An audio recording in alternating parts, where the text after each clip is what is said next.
1 second here.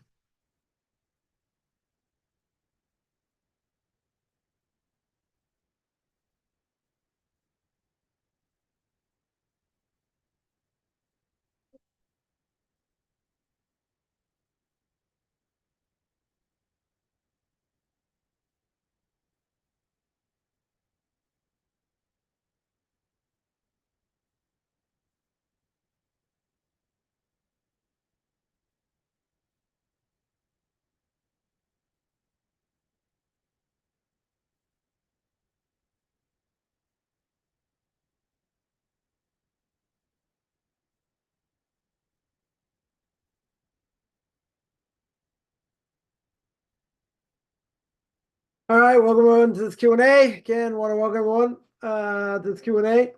Someone's got a follow-up question here, so we'll deal with that. About Joseph's imprisonment, not putting his best foot forward like we should.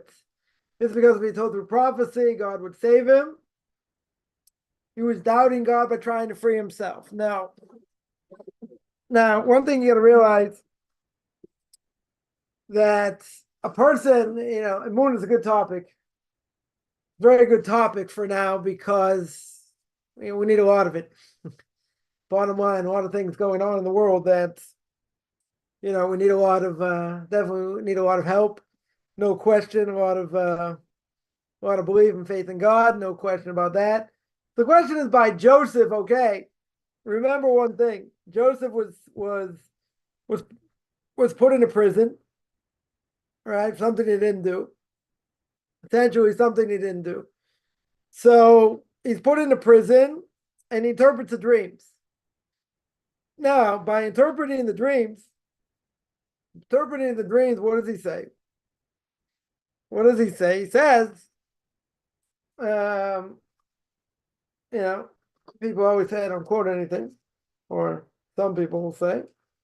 So we'll see. 1 second.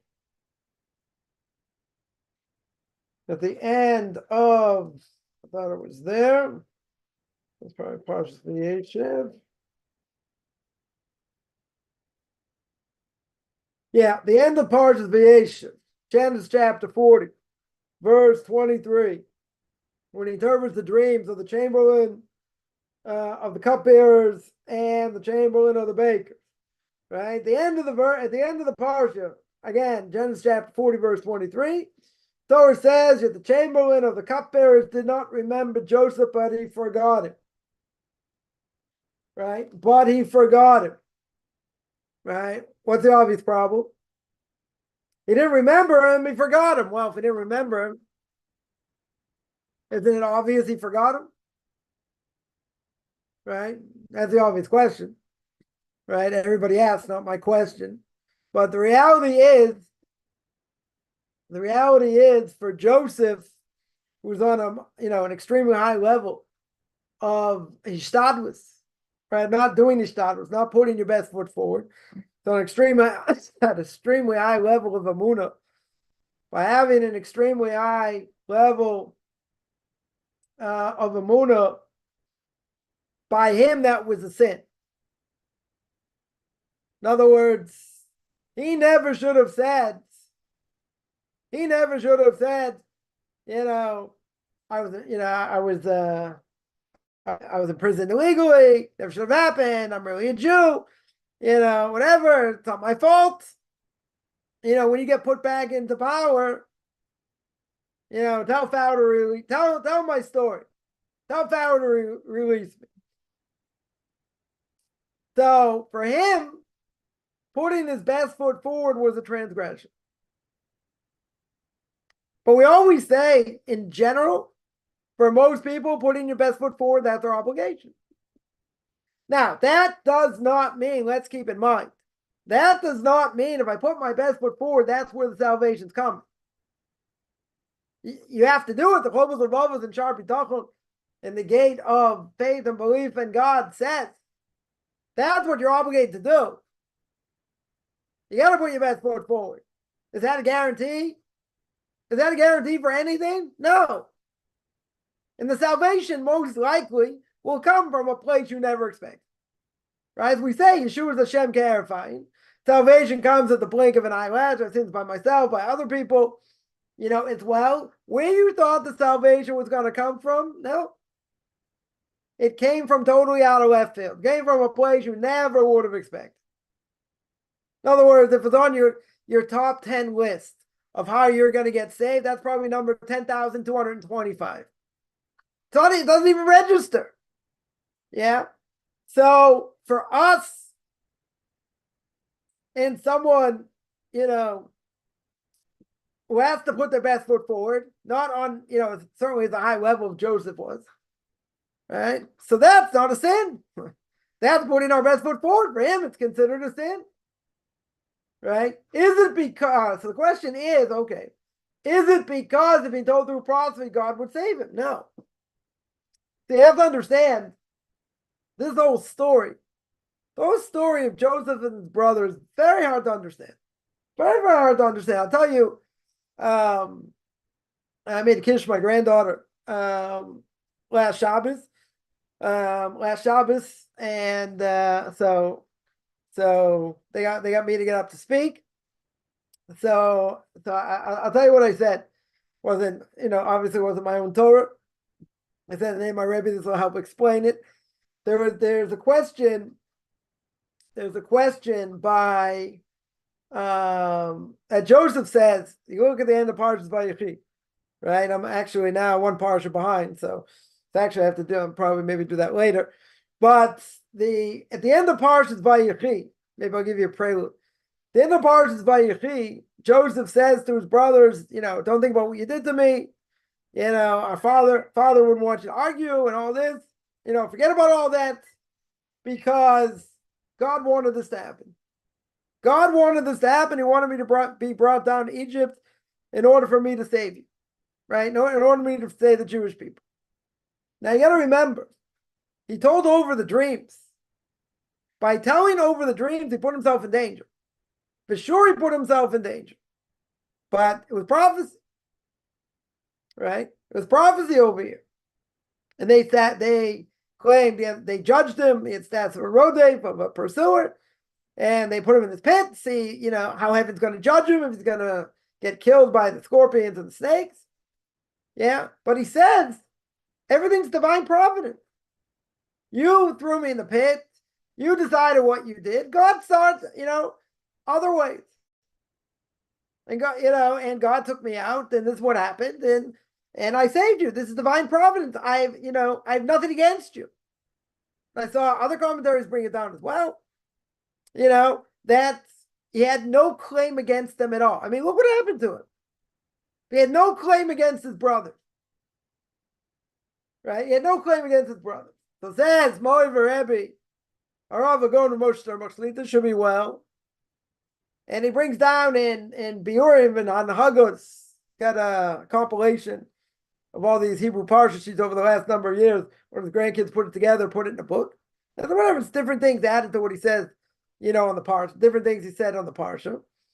And he says, he brings down from Or Chaim HaKadosh, the holy Or Chaim, and the Rabbeinu Bachai, they ask the following question.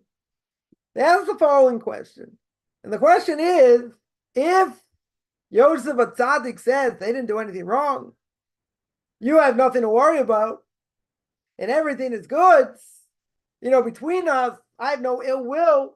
This is what God wanted. I have no anger whatsoever. He forgave them. He forgave them with a lev shalom, with a full heart. So if he forgave them with a full heart, that means they repented. He forgave them. That's it. End of story. Comes on the Rabbeinu Bachai, comes on the Or Chaim HaKadosh, and they both say, good. Joseph forgave them. They did Tshuva Shlema. They did complete repentance. Very good. Only one problem. What's the problem? Why are there Asar Harugei Malchus? Why do the 10 great rabbis, Rabbi Elazar ben Azariah, and others that died horrific deaths? They died horrific deaths. And we're still paying in different ways for the sin of selling of Joseph. But they declared, they said, This is his status. This is what he did. This is how they judged him.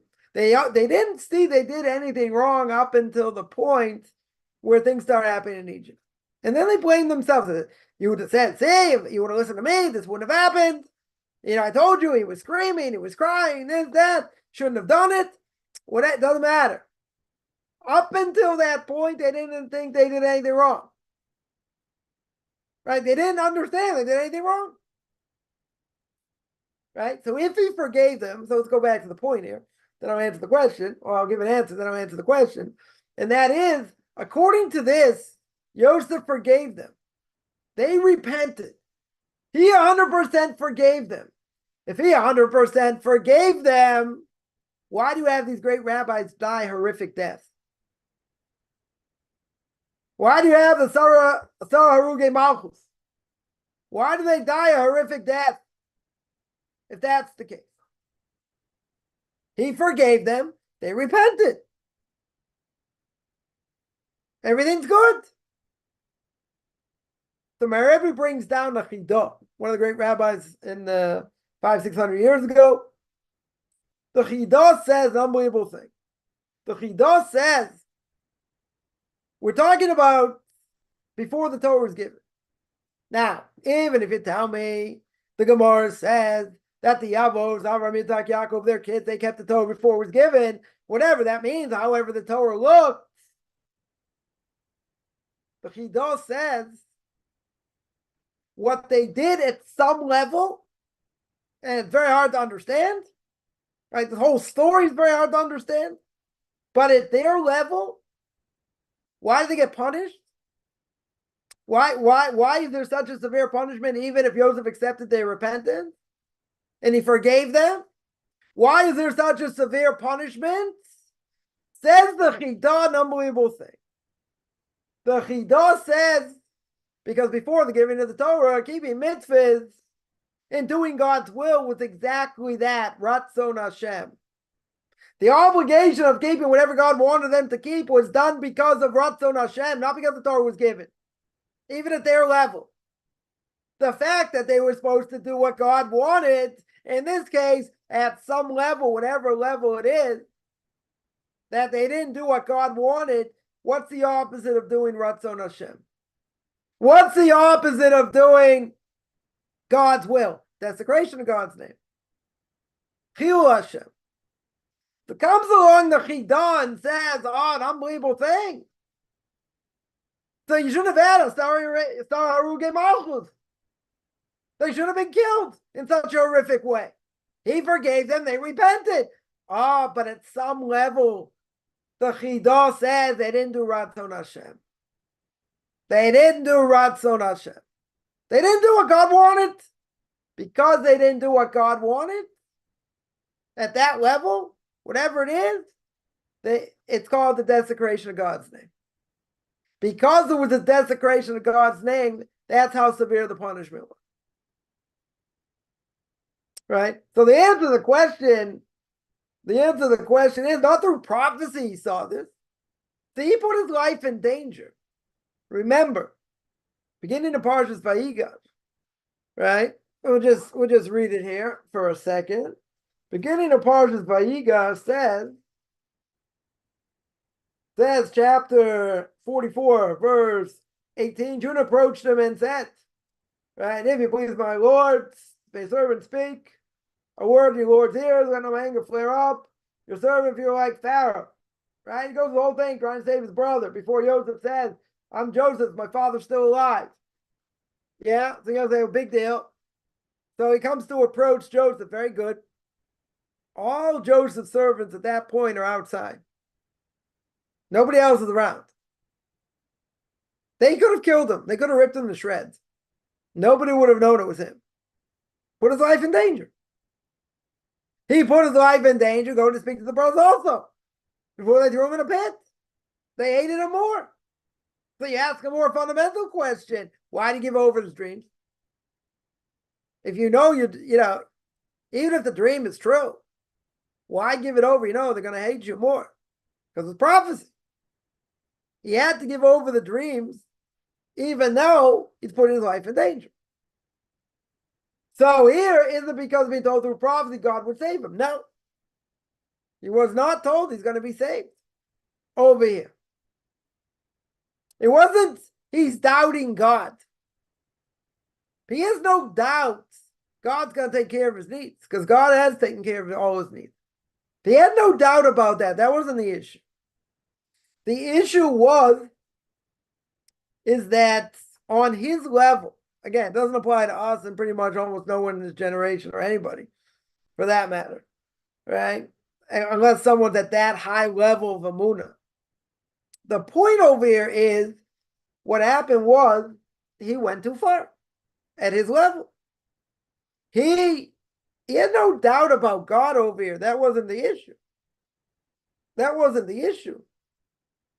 The problem is that the lack of emunah that he has, not because God's not going to save him. He didn't think God wouldn't save him. He did what any normal person would have done. Any normal person in that situation, because he helped him, right? Because he helped him, and he helped the cupbearer, the Pharaoh's cupbearer. He helped him because he interpreted the dream, certainly in the right way, and he was favorable to the dream. So Joseph told him, when you get put back in your position, tell Pharaoh what happened to me. In other words, I helped you help me. And that he shouldn't have done. That he should not have done. And he's punished. For any one of us, it wouldn't have mattered. That's putting our best foot forward. But if you're at such a high level, right? Like the Vilna Gaon would say, you never go to doctors, you never put in effort to make a living and all these other things, then you can do it if you're at that level. But most people are not at that level. If you already started going to doctors or even you put minimal effort in to make a living or whatever it is, you can't say, okay, now I'm not going to do it. You're not at that level. But even today, someone's going to say, I want to be at that level. Forget it. No one's at that level. I remember I asked my Rebbe this question once, and he said, you go like the Chosel Bavos, you put your best foot forward. I said, no, you're an 8th generation descendant through your mother, straight through your mother, 8 generations to the Vilna Gaon. Rav Elijah Vilna, blessed memory. I said, so no, what about the Gra? He goes, we hold like the Chosel Bavos. We hold like duties of the heart. You got to put your best foot forward. So for him, it was a sin. For him, it wasn't a doubt God's going to save him. That's not the issue. That's not the issue. The issue is he did something he shouldn't have done. He's relying on man more than he should have. And for anybody else, that would not have been an issue at all. None. Would not have been an issue. For him, it was an issue. At that level. That was a serious issue. Right? So that would be the answer. So now someone might ask, I see there's another question there, we'll get to it in a second. Someone say, okay, so I said that over, he said, what does that have to do with having a grandchild? Right? In other words, what's the connection? Very interesting, idea on the parsha, okay, right? So I said, Joseph basically said, I want to thank you for giving me this opportunity. You gave me this opportunity to go down to Egypt, and God took care of all the rest. God made me second in command. He brought me there to save you. So it's like you're showing gratitude. Again, it's not a simple explanation, right? But you're showing gratitude. You're showing absolute gratitude. Because you helped me, okay, whatever you did, it's all under God's hands. This is what God wanted to happen, okay? So even though it's what God wanted to happen, and this is the way it ended up happening, so it came out good, right? So there's a lot of gratitude. A lot of gratitude over here. So through that, I spoke about gratitude, having a child, and miracles and different things. That's how I connected everything. Okay. Somebody asked, now, since they were forgiven, Since they were forgiven, why does every generation have to suffer? Good. All right. So we'll ask a little bit different. Similar idea. What about the Chet HaEgel, sin of the golden calf? What does God say? God says, if I dwell amongst the Jewish people, I'm going to wipe them all out. I'm going to wipe them all out. So Moses makes a compromise and says, okay, wipe me out of your book. God says, no. So Moses says, okay. Instead of dwelling amongst the Jewish people, wiping them out, why don't we make a collective punishment for all generations? That every generation will suffer because of the sin of the golden calf. So it's the same question. If every generation is going to suffer, we weren't there. Our parents' generation wasn't there. Their grandparents, great-great-grandparents, they weren't there. Why should they suffer? Same question. Not only that, but who got killed? Who are the Jews that got killed during the sin of the golden calf? The Avram, right? It was the converts that came out. Came out from Egypt, came out from other places. The whole question exactly where they came from. But it was these converts that they allowed to come with them. They're the ones that caused it. So they're the ones that killed it. Anyone else they took with them. But it was the mixed multitude over here, that ended up converting. So we could ask even stronger. That wasn't even the majority of the Jewish people. These are the converts coming out of Egypt or wherever they came from. Or maybe they came from other lands. Right? So we can make the question even stronger. Wasn't the heart of the Jewish people did it? It was these converts came out and did it. Right? So we have to pay. We have to pay. You gotta say, okay, they converted properly, this and that, whatever the conversion looked like. Okay, but they're the ones that caused it. That's the bottom line. They caused it. I was just learning something earlier that Moses makes a claim. And he actually blames God for it. Because he says, you made everyone wealthy, right? That is going to be, I mentioned actually, I did this video on the Patriarchs yesterday. They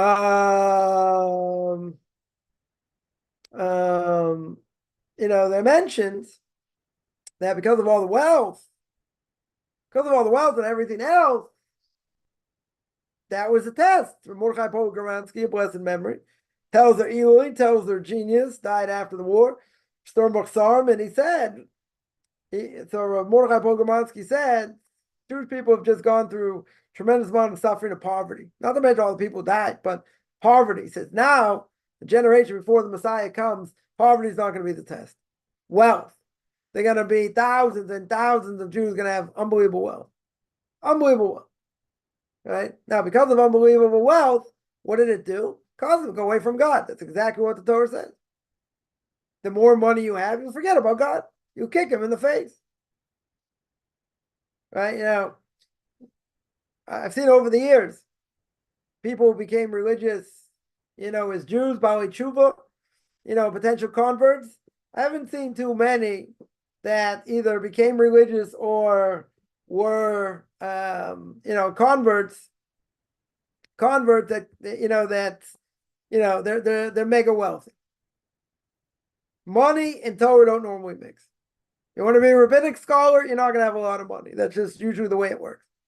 Because the more money you have, the more you want. Okay.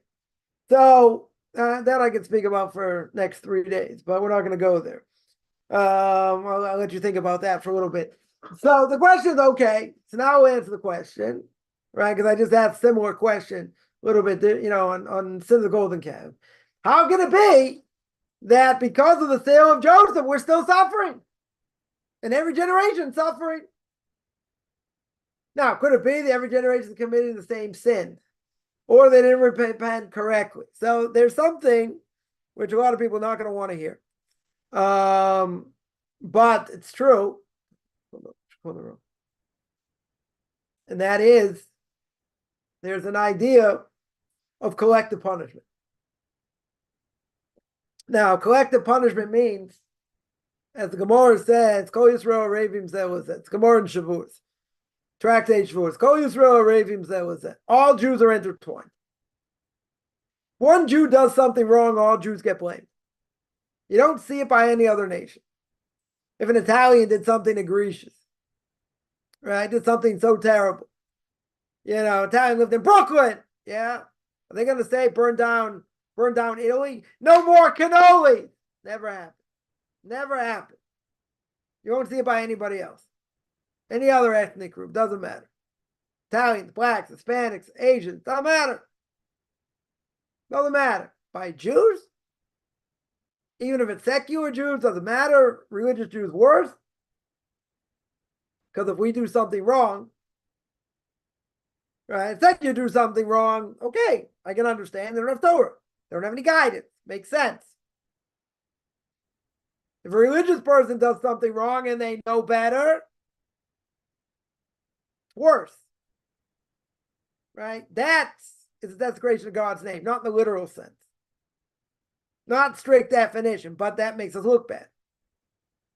Yeah. So that's why secular Jews, in Germany, were saying, like, why are you rounding us up? We're just like you. We eat your food. We go to universities. We married your women. Yeah. They said it doesn't matter. Does not matter. Yeah, let's say take the Orthodox. Come on. They're different. They don't eat your food. They don't go to your universities. They're totally separate. Exactly what the, Jewish anti-Semites say and the non-Jewish anti-Semites say the exact same thing. Got to be more like them. We're more like we're more like secular Jews. Secular non-Jews, or we're like non-Jews. It's worse. It's worse. You don't see it by any other group. We're singled out. There's collective punishment. We don't even have the rights in general to defend ourselves. You see what's going on in the UN, other places, it's crazy. Not that we hold to the UN, but Israel's been condemned more than any other nation combined. And they're less than 1/1000th of the world's population. Mind-boggling. I was telling someone a few weeks ago that, 600,000 Syrians died, that Assad killed and had killed and used gas on his own people. Anyone marching in the street saying death to Assad? Death to Syria? Or any of these other rogue countries have done other things? No, Israel singled out. We got to be the most moral, right? Not even going to get into politics. We got to be the most moral. People die in war. Civilians die in war. America went into Iraq. How many civilians died? Anyone say anything? Besides these rogue states, these rogue countries going to say death to America? Like Iran and some of these other places? Nobody. That's part of war. Why are we held to a different standard? That makes sense logically, especially what happened. It doesn't make any sense. Except for the fact that what? We're singled out. We're held to a higher standard. So when one Jew does something wrong, all Jews will suffer because of it. Yeah? It's a snowball effect. I'll give you an example. Avos Chaim brings down on the Parsha. He says, he was talking about how it's a terrible thing if you have to throw out a child from school, from a Jewish school. You got to do whatever you can, even if the child doesn't fit in or whatever, it's causing problems. You have to throw them out. You have to find them a place to go. You cannot just leave them in the lurch. You got to find them a place to go. He gives an example. Yeah. Trotsky, a famous Jew, right? Started communism. Trotsky was in Cheder, was in a Jewish school. And for whatever reason, whatever he was doing, they threw him out. Could be because of stuff he was reading, things he was doing, whatever it may be. I don't know. I don't know the history. Yeah, they threw him out. Bottom line, he's having a bad influence on everyone else. He can't stay there. Yeah. But because of that, look what happened to him. Look what happened to him. Look what he did. Now, we can say about JC. Now, this is also a little bit of a controversy or controversy, as some people may say. Some say he was a student of Rabbi Shua ben Prachi. Shua ben Prachi, one of the great rabbis time of the Second Temple. So some say he was a student of his. Others dispute it, but okay. Say it was somebody else, but okay. So one day they're in an inn together, the Gemara says, and he makes a comment, a lewd comment about his Rebbe, like, looking at one of the women there or whatever, and he threw him out. He's like, "You disgusting pig," and he threw him out. He came back and apologized, he threw him out. Came back, apologized, second time, he threw him out. Third time he came back to apologize, he would have accepted his apology. But the Gemara says he's in the middle saying the Shema. And when you're in the middle saying the Shema, you can't interrupt. You're not allowed to interrupt. So they say because of that, and he wouldn't accept him, he went off and did what happened to him. Now you can say it wasn't really him, it was his disciples hundreds of years later. Okay, whatever. But Rabbi Shulman Brach is taking a task. He's saying, you push away with the right hand, you draw close with the left, or vice versa. I might have got it wrong. Right? Either way, can't be that harsh. Because repercussion, you don't know what the repercussions can be. You don't know what the repercussions can be. There's a story, told this story before. There's a story of a Rebbe who embarrassed the kid in public. Right? Embarrassed the kid in public. And years later, this Rebbe's talking to a former student. He started asking about different kids in the class. Oh, what's doing with this one, what's doing that one. But asked him, he said, how's Barrow doing? He said, oh, he's not religious anymore. Really? He said, what happened to him? So he said, you really want to know the truth? He said, yeah. He said, what happened to him? He said, well, one day, you flew off the handle and like you embarrassed him. You embarrassed him in front of everyone, and after that, it just went downhill. Right? You just totally embarrassed him. Yeah, he said, I feel so bad, whatever. He said, you in contact with him? He gave him his number. He calls him up and he says, I'm so sorry. Is this very true? And he says, yeah. Embarrassed him.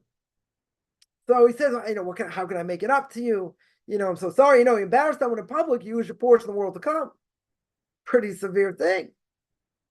So he says, the only way I'll forgive you is if you gather all our classmates together, go back to the school, go back to the classroom and apologize to me in public.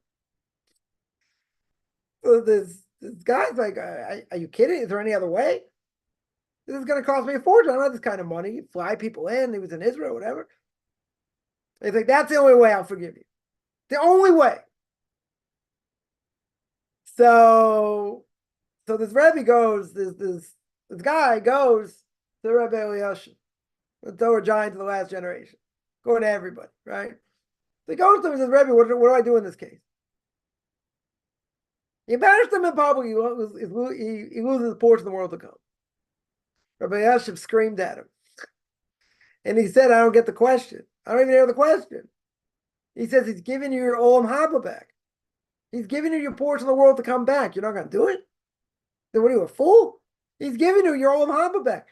It's like, Rebbe, yeah, I don't make that much money. It's going to take me years. He goes, I don't care. Find the money, borrow the money, whatever it is, do whatever it takes and do it. Because if you don't do it, you lose your portion of the world to come. You lose your portion of the world to come. And that's what he did. He got the money together, got everybody together, went back to the school, had all the students there, and he got up in front of it and he apologized, profusely, and he said, if I would have known this, totally apologized, and he accepted it. And he accepted his apology.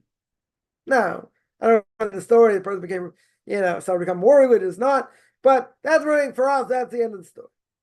Yeah, and he got his Olam Haba back. He got his portion of the world to come back. Imagine. We don't know, we don't see how far it goes. Person speaks badly against someone else. You don't think, no one's affected. Not losing a job from it, not losing other things from it. What's the problem? Everybody knows it's true.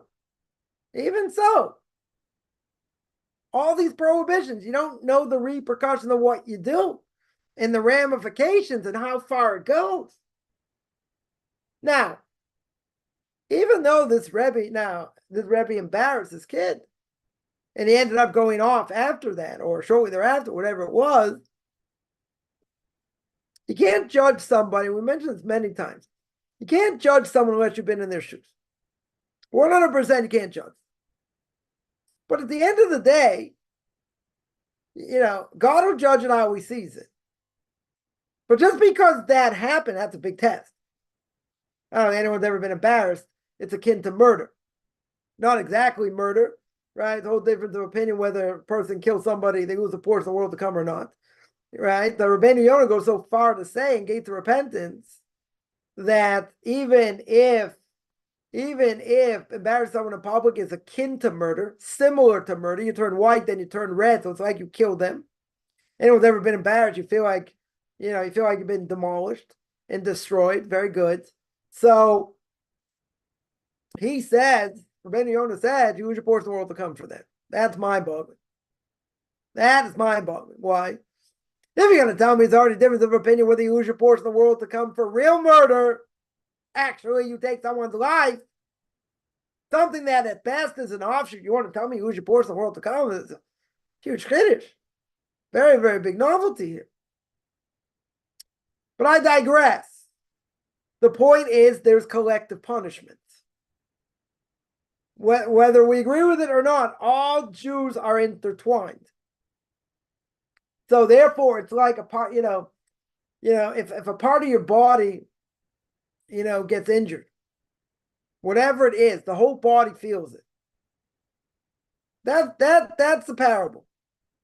You're going to say, okay, once my hand starts to feel better, everything's good. But what does that have to do with the rest of your body? What does that have to do with your head? What does it do with your leg, with your other arm? But you're in pain. Person's in physical pain. Doesn't just affect the hand. Affects the whole body. There are other things, within the body that a person can go through. And it affects everything. It can affect balance. It can affect the way you think. It can affect many things. So you're going to say, but it shouldn't affect my whole body. But it does. 100%. Person has a migraine, right? Anyone's ever had a migraine? You can't function. You got to be in a dark room. You got to be flat in your back. Like, you can't function. So whatever it's caused by, it affects the whole body. There are things, okay, only affect one part of the body, it won't be so bad. Maybe the pain's not so bad, but other things can affect the whole body. So you can't say, wow, it's only one part of the body. The other part of the body shouldn't be affected. That's the same thing. I mean, it's a little bit of a jump, but it's the exact same thing. When Jews do something, regardless if it was 10 years ago, 20 years ago, 100 years ago, 1,000 years ago, there could be payback for everybody. Now, sometimes there are great people taken very young because God says, okay, I'm going to make a decree. I'm going to take 50,000 people because of what Jews are doing. Right? I'm going to take 50,000 Jews. But you know what? Instead of taking 50,000 Jews, God says, I'm going to pluck roses from the Jews. I'll take 4. I'll take 6. But roses that stand out. You hear stories, right? You hear stories about four great people that were killed 8-9 years ago in Har Nof in Jerusalem. They're just butchered in synagogue in the morning, coming to morning prayers. But each person was great. I mean, unbelievably great in their own right. So God takes the roses. That averts a worse decree. I'm not saying it's good either way, right? But once a decree is made, God can decide, okay, instead of taking 50,000, I'll take 4. Or instead of taking a much bigger group, I'll take a small group. I'll take 1,400. That's still a lot. And in a horrific way. It's a huge wake-up call. But it's collective. Those people have a death sentence on them, don't get me wrong. Yeah. They were destined to die. At that time. You want to tell me these 4 great individuals, maybe they shouldn't have died then. Okay, maybe. But why did God take them? To avert a worse decree. So you say, but it was at their time? That's their time. And that's how they go. Hard to make any sense out of it. But make no mistake, not like Christianity. I'm saying they were there to die for that. No, not at all. It's what happened. But that's not the end goal. Even though Rabbi Kiva at the end of Brachos, Tractate Brachot says, we say, we have to have the Hashem Elokecho. That we say that you should love the Lord your God with all your heart, with all your soul, with all your might, with all your strength, with all your money. Right? Let's go back to your soul. So he said, I was always bothered by this verse. What does it mean by your soul? By your soul means, says Rabbi Kiva, dying al Kiddush Hashem. Dying sanctifying God's name. And then he got caught for teaching Torah in public, and they basically, carved his body up, etc. And as he's being killed, imagine, he's having his body like ripped to shreds. Yeah, and he's giving over the sermon to his students. And he said, I was always bothered by this verse, blah, blah, blah. Yeah, and they said, Rabbi, this is what it means. This is what it really means. And he said, yeah, that's how he understood the verse. And then he said, Shema Yisrael, Hashem Elokeinu, Hashem Echad. Hear, O Israel, the Lord our God, the Lord is one. And then he died. The Gemara says, Rabbi Kiva is welcome in the next world. Very hard thing to understand also. Right? But that's how he understood it. We're not looking to sanctify our lives for God. If it happens, and we have to, we will. That's our obligation. If not, you transgress the Torah prohibition, sanctifying God's name. Right? For the big three. Idolatry, immorality, or murder. Right? A Jew or non-Jew put a gun to your head and say, bow down to this guy in a stick. Right? A reference to JC or a short little fat guy. Mr. Buddha himself will make fun of idolatry. If they bow down to fatso or die, you have to be willing to die. If you don't die, this is anytime, any place. And if you don't die, in such a case, what happens? You transgress a Torah prohibition of sanctifying God's name. That's the obligation. Now, are we living for that? Is that what we want to happen? No.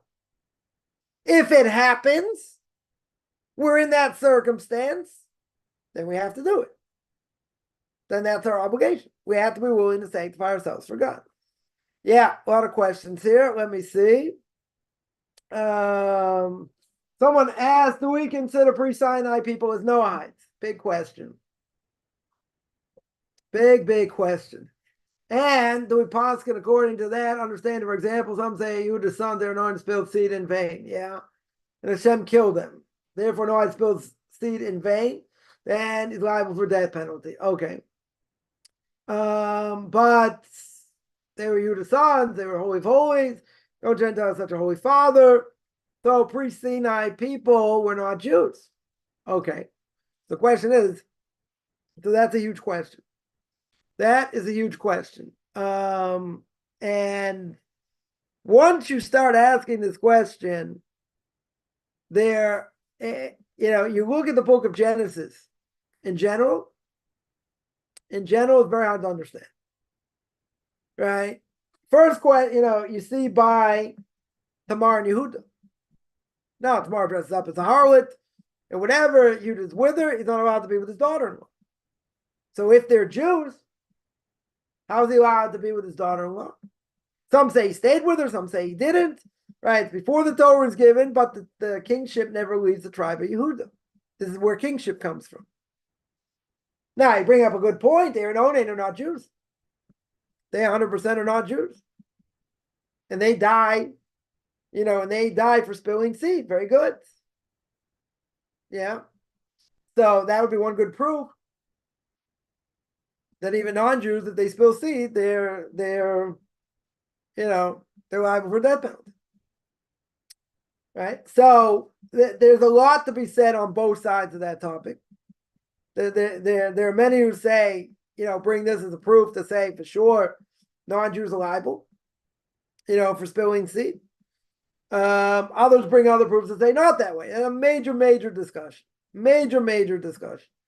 Right? So I would say, based on that, it's certainly not good for a non-Jew to do. It's a major disagreement of opinion. For Jews, nothing dogma is forbidden. Right? Question is for a non-Jew. So now the question, you also have Yaakov's married to two sisters. Not allowed to be married to two sisters. Yeah, even if you say polygamy would be permitted, without even getting into that whole topic. But you see, Rachel dies when they come into the land of Israel. Right? The commentaries say that's the reason, because he was held to a higher standard of the land of Israel. Yeah. There are a lot of, if you say, we'll take it further. We'll take that case further. Who does Yaakov marry first? Really, Rachel. What happens? She gives the signs to Leah. He wakes up, finds out it's Leah. Didn't know it was Leah. Yeah. According to the laws of marriage, you're only allowed to be with somebody, sanctify them, and marry them. You have intention for the right person. Yaakov never had intention to marry Leah. If he never had intention to marry Leah, how could he be with her? So Rabbi asked this question, and one of his answers is, it must be that Yaakov understood he did everything in his power to make sure he didn't get tricked. Because, Rachel told him, my father's the greatest trickster in the world. He's like, I dealt with Yosef, I beat him. Yeah? He did everything in his power to show, to do, that he wouldn't get swindled. And guess what? He got swindled. So he understood, and again, just one example. So Rabbi says he understood if this happened l'mal min hateva, above nature. Totally above nature. Right? So since it happened totally above nature, he understood this was meant to be. Because it was meant to be, that means l'mafreya after the fact, right? After the fact, he understood this was meant to be. So therefore, his real intention was to marry Leah. That's one possible answer. But if we go down this rabbit hole, there are a lot of questions. Whether they're Noahides or not. The fact, though, they would have been considered Noahides. Right? But the problem is, if you held that, there were certain things they did as Jews, or they were considered like Jews, the whole question what that meant. But to make it very simple, if they're considered like Jews to the full extent, which can't really be, but if they would be considered like Jews, you got a lot of questions. You absolutely have a lot of questions. There's a book called Parshas Drachim. Never been translated, not to my knowledge, but most of that book deals with this question. Deals exactly with this question. Were they Noahides or Jews? It's a big question, right? It's a big question. Someone asked, okay, if an aspiring JIT, Jew in training, as I would say, lives in a city, there's no Jewish community, right? There's no specific neighborhood which they live together. That person will be accepted to a conversion course. So the question is, it's not a question of neighborhood. It's a question of, do you live within walking distance of an Orthodox synagogue? That's the question, right? If they live within walking distance of an Orthodox synagogue, regardless of whether there are Jews that live in your neighborhood or nearby or whatever, that doesn't really matter. The point is, are you within, 2-3 kilometers or a couple miles, give or take, with by an Orthodox synagogue? If you're within walking distance, very good. Of an Orthodox synagogue. It doesn't matter if there are more non-Jews in your neighborhood than Jews. If you're not within walking distance, then eventually you have to move, right? At some point, you're going to have to move. So anyone who wants to take my classes does not mean you have to move straight away. I mean, it's a good thing. If you can, fine. If not, it's got to be in the back of your mind, in the front of your mind. It's got to be something that you have to do 6 months, a year, whatever it is. You have to have some sort of plan. How are you going to get to an Orthodox synagogue? How are you going to get them within walking distance? However it works out, that has to be the plan. And if that cannot be done, then it can't be done. Then conversion will not be done. You can't be 10 miles outside of an Orthodox synagogue. Doesn't matter. It doesn't really matter if you would, you had a Winnebago or a camper or whatever, and you camped out. They're not going to like that. Rabbinical court's not going to like that. You can ask them. But you have to be within striking distance, be able to walk to synagogue. 1 second here. Let me see. Even in the wilderness, only Korach and those following him died. You're right. That was pretty severe. That 100% is pretty severe. The whole community doesn't die, only the ones that were involved. But again, by the sin of the golden calf is worse. Sin of the machlokes is bad, right? Going against Moses is bad, right? Which he didn't. He really went against Aaron Cohen. He wanted to be the high priest or whatever. If he would have gone against the king, they would have killed him. So you see how bad stirring up fire in this case is, right? But he didn't take down the whole community. He took down 250 great men, right? And everyone around him, but he didn't take down all the rest of the people because the rest of the people weren't involved, right? But the sin of the golden calf is worse. Idolatry is worse than machlokes in many ways. Many, many ways. Idolatry is 10 times worse. I'm not saying disagreement of people and speaking Lashon Hara and this and that, it's not a good thing. Definitely not a good thing. Yeah. I just listened to Mendel Kessin, he should be well, talking about Lashon Hara, saying that a person wants to be saved today. What's the biggest thing that Mr. S goes after? The person speaks badly against someone else. If you watch the way you speak, you might get punished. You won't get punished as severe. God has a lot of compassion. Once the person starts speaking Lashon Hara, and whatever, he spoke a lot about this. Once, you don't have that divine protection anymore. And once you don't have that divine protection, anything can happen. So a lot of you saw him. He was talking about, and that's what I was really going to speak about, but I'm not going to get into it now. But he was saying a lot of difficulty a person goes through is because of that. It's because of Lashon Hara. And Lashon Hara opens you up to all kinds of things that God would have mercy on in general, depending what a person did. Someone asked her the Vilna Gaon holds Patriarchs of Muslim shouldn't include the Rachamans. Okay. Also good section specifically for Shabbos. What do I hold on this? So I think my Rebbe says on Shabbos. I don't think he says these are Rachamans, the things were added later to grace after meals. So yeah, there is a tradition by Elijah Vilna that he doesn't say them during the week, but only on Shabbos. I say them during the week and on Shabbos. Yeah, most people don't hold it like the Vilna Gaon in this case. That's what I would say. Someone asked, sin of observant ones is who knows better is worse, right? What about secular ones who know also better? They don't know better. You're making a big assumption. You're making a huge assumption. Secular people do not know. They'll say, only the Orthodox have to keep Shabbos. You really think secular people know the intricacies about Shabbos and what's behind Shabbos? No. They know minimal things at best. Now, I'm being generous. Yeah. They'll say these astringencies, these are this, these are that. They don't know nothing. Nothing. I'll put in conservative rabbis in there and everyone else. They're going to say, books that come on, it's made up by the rabbis. We don't have to hold by that. You think they understand what Shabbos is? You think they understand who the rabbis are? I don't think so. You're making a big assumption, a false assumption. And that false assumption is that they know better. They don't know better. They do not know better. I think that assumption should go out. I think that assumption should go out the window. Right? We're not making that comparison. We're not making that comparison. You got people that you're right. Torah points out you got secular people that ignore Torah. Okay, it's a rebellion against God. But and I asked my Rebbe this once many years ago. He said, "You're right. It's a rebellion against God. But at the end of the day, why are they doing it? They're doing it only because of desire. And so therefore, because I asked him the question, if I have certain people by me every Shabbos till they die, they're never going to change. Is that a rebellion?" He said, yeah, it is a rebellion to a certain extent.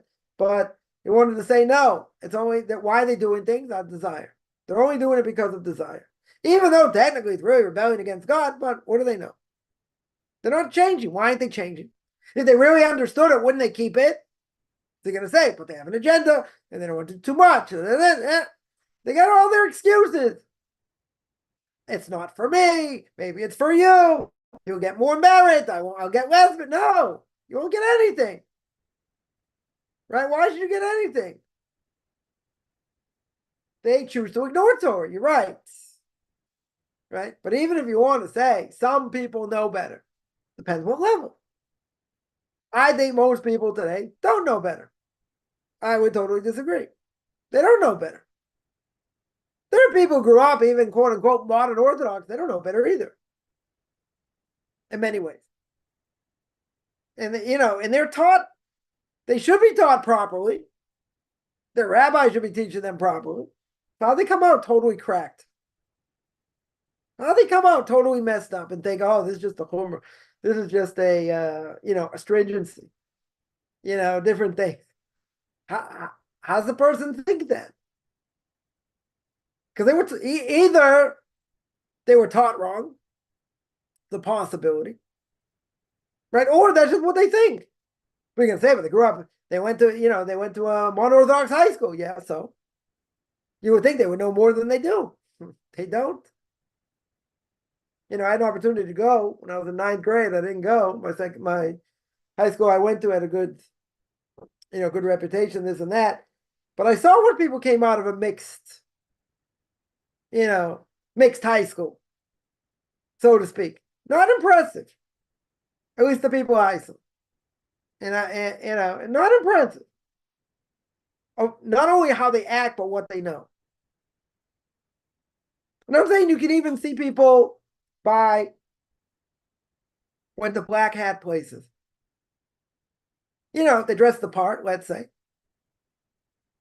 Also, they got a long way to go. Long way to go. My son-in-law was, let's say, like a dorm counselor, one of these places, and these are better guys. These are better guys. Yeah. They dress the part, they learn, they grew up, religious places, and they're all into sports. Every last one of them into sports, into food, into other things. They come to Israel, they barely know how to learn a lick. That's the truth, even by better places. Right? If I didn't live in America and I saw it for myself, I understand why. The culture is very saturated. It's very hard to get certain things out of your head. It's a good thing they come to Israel, become stronger, in learning in Jewish philosophy and all that. But it's seriously messed up. Seriously messed up. A modern place, 10 times worse. What, the little that they do know, they don't even get right. Most people. Now, I'm not going to malign all of them, but a lot of them are like that. A lot of them. Nothing even, this is not even arguable. This is not even an argument. Some are better, okay. Definitely some are better. They all come with the same craziness in their heads. That's called society. That's called what they're a part of. So I'm talking about people who keep things. Supposedly. Yeah. One thing, it boggles my mind. You have some of the outdoor Orthodox community, a lot in the non-Orthodox community, they have this desire to text on Shabbos. Now, whether you say texting is really writing or not, okay, you can have a discussion. It's just something I don't get. It's not, it doesn't even register. Why should that be? So go see your friends. Go out, be with them, hang out with them. I don't know. Maybe they live too far away. But you have this desire to text on Shabbos, something I can't fathom. I can't fathom. Other people have different gates of hearts, right? Other people have different evil inclinations. That's one I can't understand. It's very hard to understand. Okay, you say it's addicting. Shabbos is Shabbos. So you put the thing down. And again, I'm not necessarily talking about weaker people. There are weaker people. That they do this. Okay. But I heard it's even seeped in, to the outdoor Orthodox community as well. To me, I just don't get it, what the strong pull is, but that's just me. But, all right, 1 second here.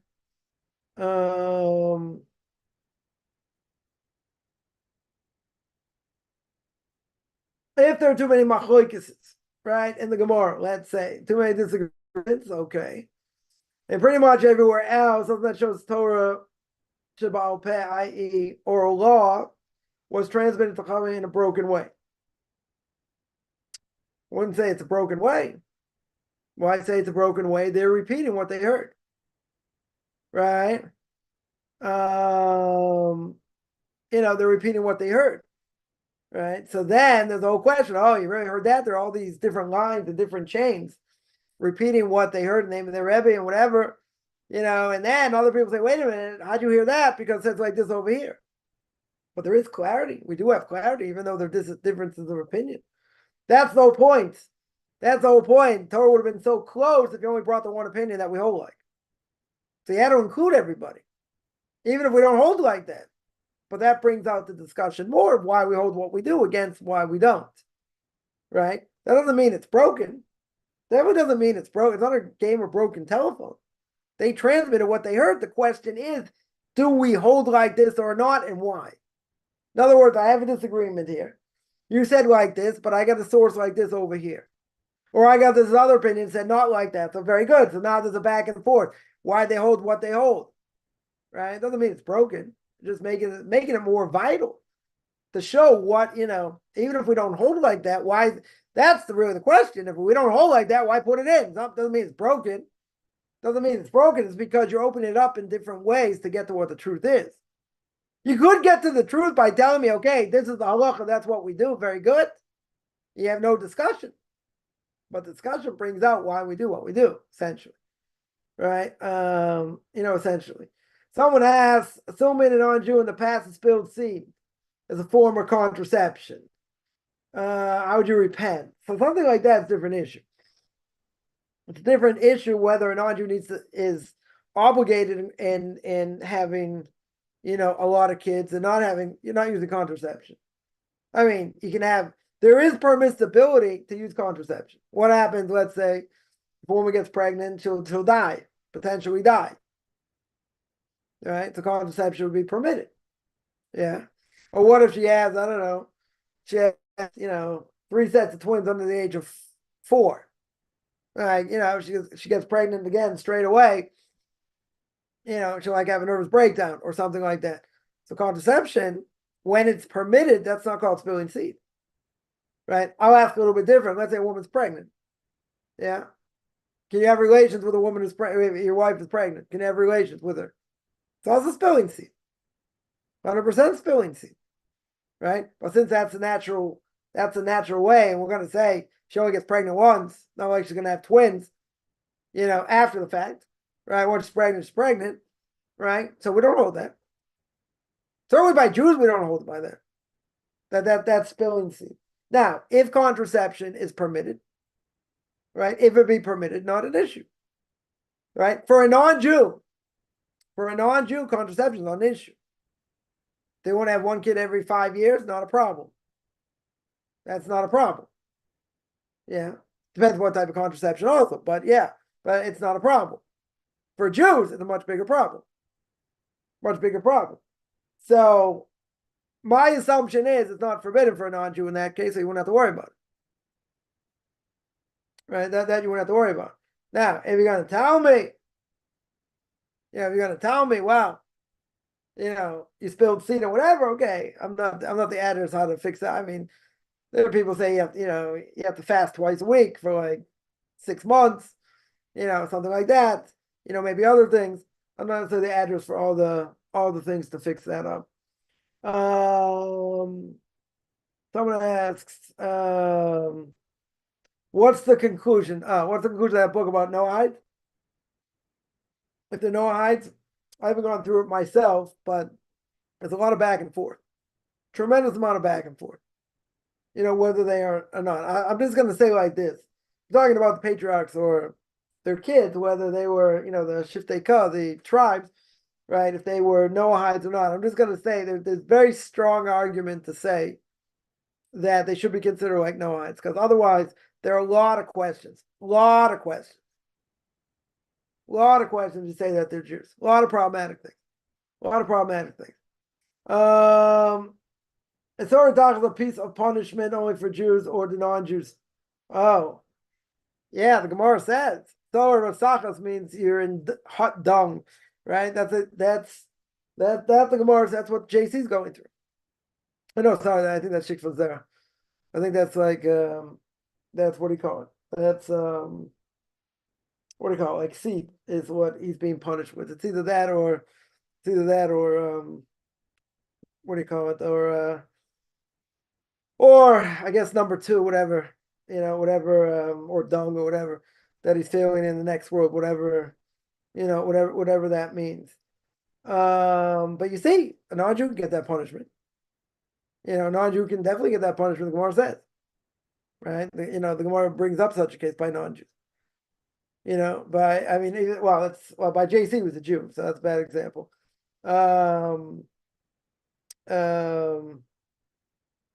Yeah, it's a good question. See, by Titus, you get the Gemara says his punishment is that for what he did, he gets all his ashes scattered, brought back together, and he gets burned every day for eternity. Right? So it could be that either you're in dung, a person's in dung, or in seed or whatever. That's only by Jews. Seems like only by Jews, not by non-Jews. I think that's specifically by Jews.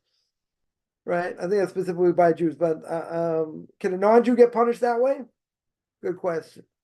Good question. That I don't know. That I don't know. Future punishment, can non-Jew get it? I don't know. That I wouldn't see why not if they were so bad, but I'll have to see. I'll have to check on that. I'm not sure. Definitely not sure. Well, the person who says Bilam is in that, so it could be, right? Could very well be. 1 second.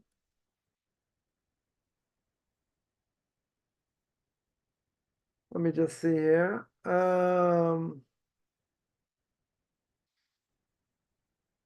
Yeah, I think you're right. That would be a proof. That would be a proof. 1 second. 1 second.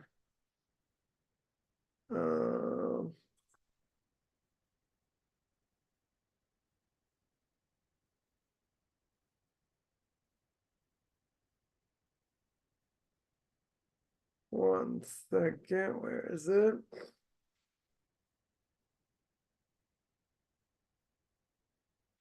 Oh, yeah.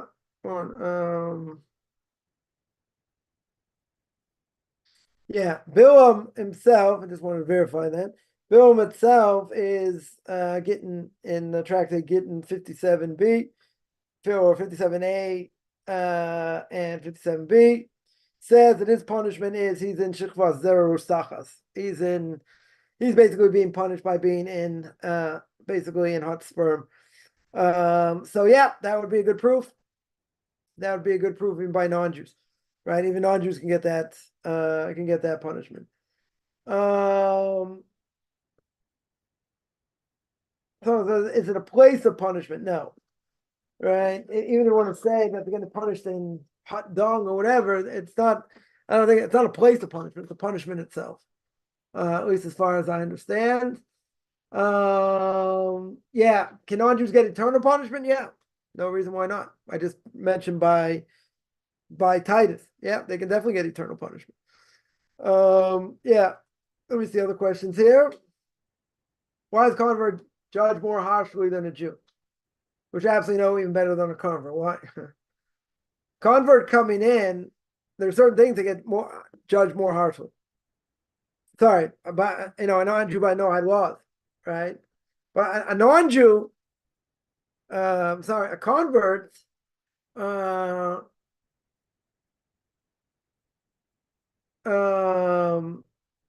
why they get more judged harshly? So I mentioned this before. Why do I say after conversions when it really starts, when everything really starts, and that's why you need guidance, because non-Jews after they convert, why are they severely punished? Gemara says they're severely punished because they didn't learn the laws properly. So if a convert's like a Jew and they should know better, Jews should know better. Why is a convert punished more? Seemingly more after conversion. They're punished more for one very simple reason, because they didn't learn the way they should have. That's why people say, I want to convert quick, this, that. No.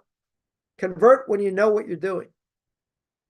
It doesn't mean you have to know everything, everything. Yeah, but you have to have firm control on what you're doing. Shabbos, kashrus, blessings. You have to know it inside and out. Better, it takes longer, but why Why the Gemara says they punish more severely? Because they don't learn properly. They don't learn the laws properly. That's why they're punished. One second. Let me see other questions here. What was the punishment for abortion? The death penalty. Boy, that was a good one. That was an easy one. Punishment for abortion, Jews or non-Jews, death penalty. Why is it even Orthodox Jews don't know much Tanakh? Yeah, it's a good question. Reason is because the emphasis is really learning when a person's younger, they learn Tanakh. They learn Chumash, they learn Tanakh. Yeah, the problem is to learn it when they're older, there are seemingly contradictions in Tanakh. Because there are contradictions between Tanakh and Torah, you need someone who's going to teach them that has a lot of fear of heaven.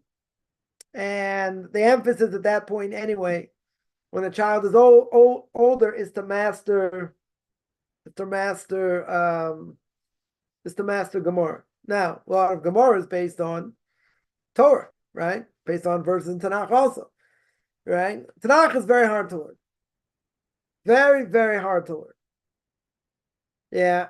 So therefore, for someone to be considered a rabbinic scholar, they have to have, complete mastery of 24 books also. 24 books of Tanakh. Otherwise not considered a true rabbinic scholar. How many people today have real mastery of Tanakh? I don't know so many. I'm not saying you shouldn't learn it. I started learning many years ago. I spent an hour, Saturday night in the winter, going through and make that up during summer, when I'm off. So, catch up in the summer I do that in the morning. I'll try and learn, for now, whatever. Started from Book of Joshua, holding by Isaiah now. Isaiah chapter 10. But whatever, you got to know how to learn. It's not an easy thing by any stretch. But the main thing is because there's a lot of contradictions to Torah. So that's why kids don't learn it after a certain age. You need someone who knows what they're doing to teach it. And, that's one thing. But the main thing is the emphasis on what all of Jewish law is based on, and that's Gemara, and that takes a lot more time. So, yeah, if someone wants to do it on their spare time, they have spare time, good. Right? I don't think it's an issue. I think it's important to do, but it's not going to be part of the curriculum. Definitely not going to be part of the curriculum. If I had my way, which hopefully one day I will, setting up an institution the way I want to set it up, I'll make sure there's a good class enough, in Tanakh, that you go through it properly. I've been toying with the idea of doing it, throwing another class out there, but a question of time and question of other things also. So I'm not, but if I were to set up, my own place to learn, the emphasis would be on Gemara for sure, but I'd also throw in other classes in Halakha and in Tanakh and different things. But that has to be the emphasis. That is the emphasis. Mastering Talmud has to be the emphasis because that's the base of everything. Now you're going to say, well, the real base is Tanakh and that's what it's based on. Okay, but people are not going to spend hours and hours on end at the expense of learning Gemara, right? That's really the bottom line. Yeah, you tell me Christians, Messianics, Karaites wipe the floor with their knowledge of Tanakh. Yeah, but what are they? Yeah, they can quote things. So a parrot can also quote things. One of my rabbis once told me that someone confronted me, said he wanted to talk to him in Tractate Baba Kama. Yeah, all about damages and all that. So these priests started repeating things verbatim, quoting this, quoting that, quoting the other thing. Like they knew things, chunks of material verbatim. Yeah. Started asking them questions they couldn't answer. These weren't difficult questions. Why couldn't they answer it? Because no one ever taught them. So if people repeat these things, I've seen it a lot. People can quote Tanakh and it says like this over there and says like this over there. Very good. They don't know what it means. So what do I care if they can say it verbatim or not? So you got plenty of Karaites know the Torah backwards and forwards. Very good, but what do they really know? How in depth do they really know it? They don't. Are there plenty of other Orthodox Jews don't know Tanakh well, don't know the 5 books of Moses well? Yeah, it's a problem. I agree they should know it better. You can't bring me a proof from Christians and Karaites that can't learn a lick, so what if they know it? It's like a parrot. It's like a parrot repeating it. Good, so let a parrot repeat it. So, so they spend more time learning it. Very good. But they don't even, it's like in the Frisco Kid. I read their holy book, the Indian chief says. I read their holy Torah. Didn't understand a single word. Same thing. Same exact thing. So what if they can repeat it and this and that? I've had people tell me, it's like, oh, it's this over there, this over there. I go, okay, let's go see. Let's go check. Let's go check to see if it says what you say. Let's look at methodically. Quote plenty of things I don't know or remember. Good. Is that embarrassment? They know it better. Yeah, could say in part, maybe. You got to learn everything, okay? But there's priority. Jewish law takes priority. Gemara takes priority. Doesn't mean you shouldn't learn it. I'm not saying you shouldn't learn it, you shouldn't master it. You got to find time to do it. Other things are going to take priority, though. Tanakh was the hammer that crushed what I thought was the church. Yeah, because they don't know how to learn it. It's like anything else. If you don't know how to learn it, I had somebody tell me, oh, I started Genesis. What I had your class, it's for. I know the Torah backwards and forwards. So I told them the story of Lot and his daughters, right? Who comes out of that is Ruth. You got Moab, you got Ruth. 3 generations later comes King David. I go, I bet you never thought of that. Or I told the story about Tamar and Yehuda, and how she dressed up as a harlot and this and that, and she gets pregnant and he wants to kill her, and that's where kingship comes from. Right? And kingship never leaves the tribe of Yehuda. Like, Rabbi, what's your point? I said, my point is, I bet you never, the Torah's a lot more, is deeper, right? Is much more deeper than you thought. Bottom line. Yeah, that's the bottom line.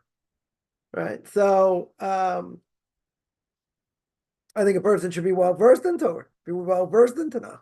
I don't think there's any question. For a guy before conversion, that's what you should do. Right after conversion, you're jumping into Mishnah and Talmud. That's where the main emphasis is. So that it doesn't mean you shouldn't do it. The question is, you only have so many hours in a day. You have to do it also. Yeah, you want to be considered. Person wants to be considered a big rabbinic scholar. You got to know all 24 books. But someone's gonna say, "Well, this is the base of everything." True. The basic things that in Chumash people don't know because they never learned. It's like anything else. You got to put in the time. You got to put in a lot of time. I started doing this at night, catching up, just plowing through material, trying to learn as much as I could, get a general understanding, then go back and sit on things. And what does this mean? What does that mean? Ramban learns this, Ibn Ezra is something else. You got to put in the time to do it. So where do you draw the line? What's more important to do? So the rabbis tell us, for a guy, Gemara is going to be the most important thing. Yeah. Tanakh, you want to learn Tanakh, very good. Not at the expense of learning Gemara. You spend most of your time doing that. You got to do both. You definitely got to do both. Someone says it's a sin not to pray in the morning or evening. You got to pray every day, 3 times a day as a Jew. It's a sin. It's a huge sin. Yeah, it's a Torah obligation to pray, period. Everything else is rabbinical. You want to tell me, oh, it's only a rabbinical decree, whatever. Right? Still got to do it. Right? If you're a guy 3 times a day, it's a big sin. And it's a golden opportunity. You got a golden opportunity to be close to God 3 times a day. You got to make the time for it. You want to convert, you got to make the time. That's what you're thinking about. Where am I going to be in the afternoon? Where am I going to be at night? You got to make the time. Right? No excuses. That's what you got to do. Someone points out that's why you shouldn't rush conversion, right? If someone goes to bed relatively early, doesn't sleep for a few hours. Yeah. They have the night Shema before sleep when they get into bed or at that time. You should say it before you go to sleep. Right? In other words, you say it twice. You say it before you go to. You say it's part of the evening service, and you say it is, before you go to sleep also. So the whole question, the Gemara goes to the whole question about prayer service at night. The whole question is obligatory, not obligatory. back and forth, back and forth, back and forth. Really, it's not obligatory, but we took it on as being obligatory. Right? Think of day, wow, it's only the evening service. Yeah, but we took it on as an obligation. The fact we took it on as an obligation, you got to do it. So you got to find time to do it.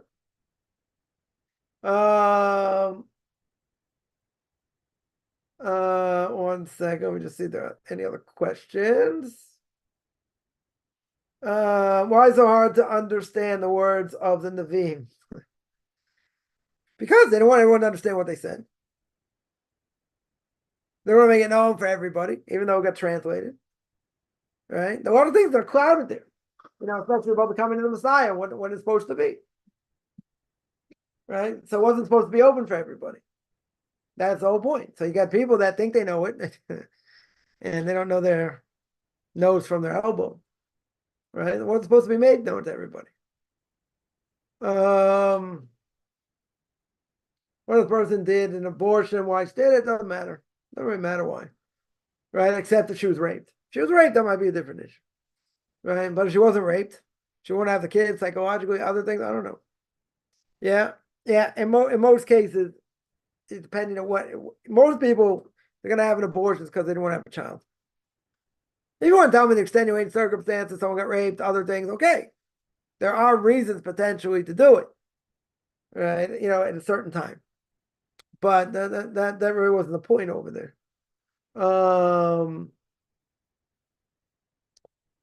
Right. Someone here mentions Messianic Karaites never include context, right? Context is everything, right? As we always say, that is true.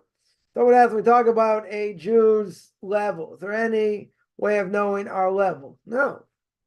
There are times we see that we can understand things better. We hit valleys and plateaus. Sometimes, we get things better, we get things quicker, sometimes not, sometimes things are more difficult. It's hard to know. Right? It's hard to know. But a person, if they're honest with themselves, I think they can gauge. They can gauge, where they're holding. If they're honest. But you got to be honest. So, the more a person learns, again, even if you don't remember 100%, there are a lot of building blocks that we do. Everything's a building block. So whether you remember or not, okay, it's a different issue, but this never goes to waste. Right? You have to review. Obviously you have to review, but a person can know where they are. If they're honest, they're really honest. How well did you know the text? How well do you know the words? A person can know. A person can know what level of knowledge they have. There's always room to grow. That's what I would say. That's what I would say. Let me see other questions here. All right, I'm gonna stop here. I do this every Tuesday and Thursday. A lot of good questions here as usual. I do this every Tuesday and Thursday, 10 o'clock Eastern time, 5 o'clock Israel time. Anyone has any questions, find me on Facebook at Rabbi Chaim Coffman, Beyond Orthodox Conversion to Judaism, orthodoxconversion.com, Beyond Orthodox Conversion to Judaism on YouTube. There I got videos on the Torah portion of the week, Q&As, ethics for our fathers, controversial issues, Book of Leviticus. You want to send me an email, rabbichaimcoffman@gmail.com, RBBICHAIMCOFFMAN@gmail.com. We're having a good beginning of the day, middle of the day.